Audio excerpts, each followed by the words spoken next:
কথা mental health চ্যানেলে আপনাদের স্বাগত। আমার সাথে আছে দেবদীপ মুখার্জি। তো আজকে আমরা দেখাবো ডিফারেন্সিয়াল অ্যাটেনশন বা আমাদের অ্যাটেনশনের কন্ট্রোল, যেটার মাধ্যমে বাচ্চারা পজিটিভ বিহেভিয়ারগুলো আরও ভালো করে মন দিয়ে করে আর নেগেটিভ বিহেভিয়ারগুলো আস্তে আস্তে ওদের কমতে শুরু করে।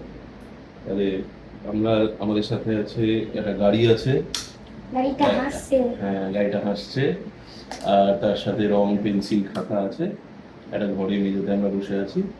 এইটা হচ্ছে ইরেজার, এটা শার্পনার। এইবারে উপরে ইরেজার আছে, উপরে ইরেজারও আছে, শার্পনার ইরেজার। তো আমরা শুরু করছি। নমস্কার, আমার নাম দেবদীপ মুখার্জি। নাও শুরু হচ্ছে। কত সুন্দর নিজেকে বললো। এইবারে দেবদীপ গাড়িটা নিয়ে খেলছে, গাড়িটা যাচ্ছে, বেরিয়ে গেল গাড়িটা স্ক্রিনের বাইরে, আবার ফেরত আসছে। এই জায়গাটায় খেলছে। এবার এইটা একটা বাড়ি রাখা হয়েছে, এই যা দে হয়ে সিঙ্গরি।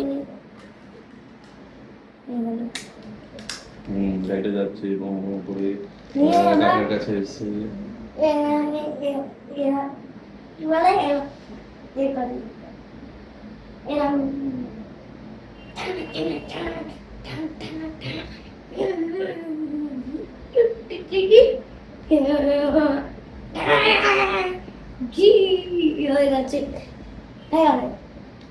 এই ঋতু আবার গাড়ি নিয়ে চলছে, কত সুন্দর গাড়িটা চলছে। এবার বোধহয় রং করবে, রঙের খাতায় হাত দিচ্ছে। হ্যাঁ, এবারে দেখুন খাতা খুলেছে, খাতা খুলে রং করবে। কি রং করছে দেখা যাক, আমরা দেখি দুজনে মিলে একসাথে একটু করে রং করতে পারি। কি আসছে দেখতো, বা দেখো এখন পেন্সিল দিয়ে এইখানে রং করছে। একটা দুটো দাগ কাটলো সুন্দর করে পেন্সিল দিয়ে, মন দিয়ে ডিজাইন আছে ঋতু। আর আমরা দেখছি সবাই কত সুন্দর করে মন দিয়ে করছে আস্তে আস্তে। এবং কি সুন্দর ডিজাইন আছে, দেখবে কেমন চোখটা কি দুটো চোখ আঁকছে, ঘুরি যাচ্ছে ঘুরি যাচ্ছে। আর ঘুড়িটা হচ্ছে পেন্সিলটা ঘষে ঘষে ঘষে ঘষে শেড করছে।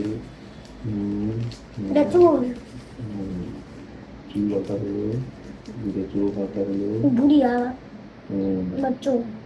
দুটো চোখ আঁকলো, নাক আঁকা হয়ে গেল। এই কত সুন্দর ছবি এঁকেছে পাখির, তোমাকে দেখিয়ে দাও। তাহলে আমরা এই ভিডিওতে যেটা করলাম, ও যখন কিছু কনস্ট্রাকটিভ খেলছে সেটা নিয়ে আমি বলতে থাকছি কমেন্ট্রি মতো। আর যখনই ও ডিস্ট্রাকটিভ বা খুবই বেশি এক্সাইটেড হয়ে যাচ্ছে, লাফালাফি করছে, তখন আমি চুপ করে যাচ্ছি। এইকে বলা হয় আমার অ্যাটেনশন ওর কোন বিহেভিয়ারে দিচ্ছি এইটার উপর আমি কন্ট্রোল করছি, ডিফারেন্সিয়েট করছি। যখন পজিটিভ বিহেভিয়ার হচ্ছে আমি অ্যাটেনশন দিচ্ছি, যখন ও নেগেটিভ বিহেভিয়ার দিচ্ছে তখন আমি অ্যাটেনশন দিচ্ছি। এই যে এবার রং করছে দেখুন, লাল ঠোঁট হয়ে গেল। এই ঠোঁটটা খুব সুন্দর, ও রক্ত বার করে দিল মাথা থেকে। তারপরে খুব সুন্দর বর্ডার ধরে ধরে রং হচ্ছে। আর ব্যাস, এইভাবে আমরা ডিফারেন্সিয়াল অ্যাটেনশন প্রতিদিন প্র্যাকটিস করলে আস্তে আস্তে বাচ্চারা বুঝতে পারে কোন বিহেভিয়ারটা বেশি করে করা উচিত আর কোনটা আস্তে আস্তে না করলেই ভালো। নাটক